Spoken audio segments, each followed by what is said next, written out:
Hi, welcome to the Wisdom Inspired Talk podcast. Thank you for joining me today. I am Yomi Akipelu, your wisdom coach, speaker, teacher, and author of Blow the Cap Off Your Capability and other books.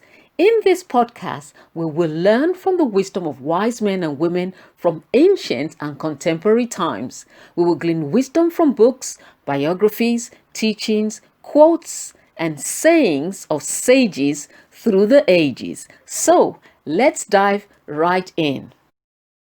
Today, we'll be speaking about personal finance management. Let's start with a quote. If your outgo exceeds your inflow, then your upkeep will be your downfall, says Jim Rohn. If you want to be financially strong, you need to start writing down what you spend until you know where it's all going. This is the principle of sound financial management. You've got to keep track of where all your money is going. This is Personal Finance 101, the bare bones of sound financial management. Proverbs 21:5 says, "Plan carefully and you will have plenty." This passage seems to imply that if you don't have plenty, it's because you're not planning carefully in most cases. And consequently, you don't have anybody to blame but yourself. Ouch. You may say, but I had this emergency. Everybody has emergencies. People get laid off all the time. Everybody has unexpected expenses. The difference between the people who make it through and those who don't is how they planned for those emergencies. If you don't expect them, of course you're going to be wrecked by them. Ignorance of your true financial condition plus availability of easy credit leads to financial disaster. But I don't want that for you. So if you're constantly scratching your head at the end of the month, wondering where all your money went, or why you always seem to have more month left at the end of your money, here are 4 things you need to get to grips with. What you own, what you owe, what you earn, and where it's all going. Now, there are several ways to budget, and you need to figure out which one is best for you. You need to get online, get into your bank, get to your accountant's office, get into your books, whatever it takes to get on track and understand your money so that it works for you and not against you. Proverbs 23:5 says, "Your money can be gone in a flash, as if it had grown wings and flown away like an eagle." Now that's a pretty descriptive picture. If you don't know where your money is going, it's just going to fly away like an eagle. You've got to keep good records so you know where your money is going. Interestingly, the US dollar has an eagle on every dollar. So every time you look at that bill, let it be a reminder that it's going to fly away to an unknown destination unless you give it a specific assignment. John Maxwell said, "A budget is telling your money where to go instead of wondering where it went." So we're going to talk about budgets, credit cards, paying yourself first, and investing wisely. So let's start with the budget. An essential part of personal finance management is a budget.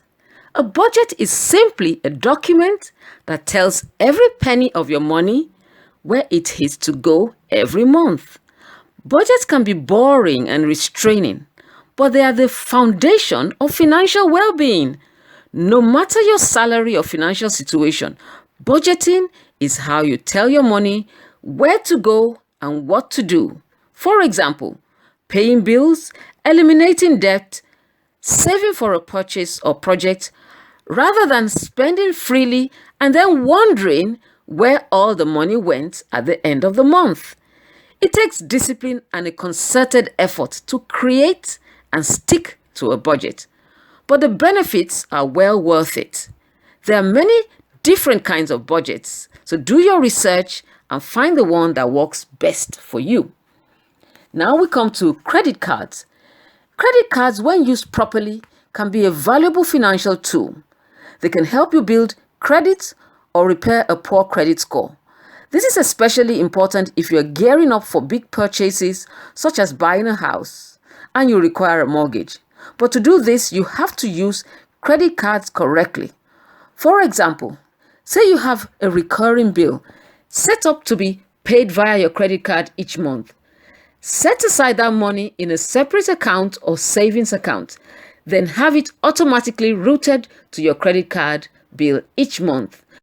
That way, even though you are accruing a balance each month, you'll also be paying it off in full when it's due.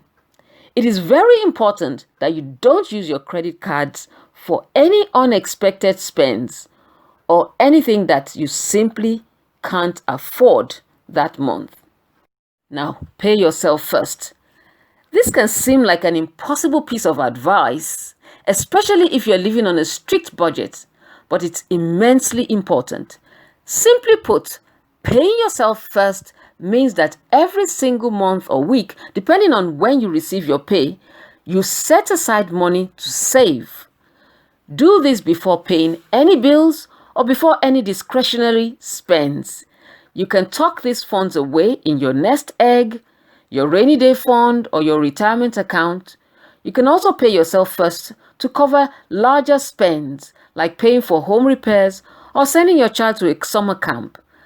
Allocating these funds to a larger goal the moment they hit your account will prevent you from spending that money unnecessarily or on things that you don't need. And finally, you need to invest wisely.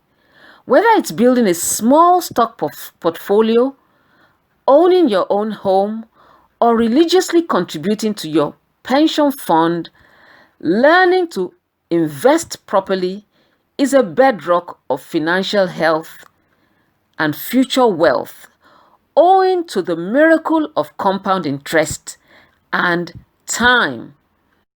And that is all for today. Until next time, keep on growing in wisdom and maturity. Blow the cap off your capability. Be unstoppable. Be awesome. I'm cheering you on.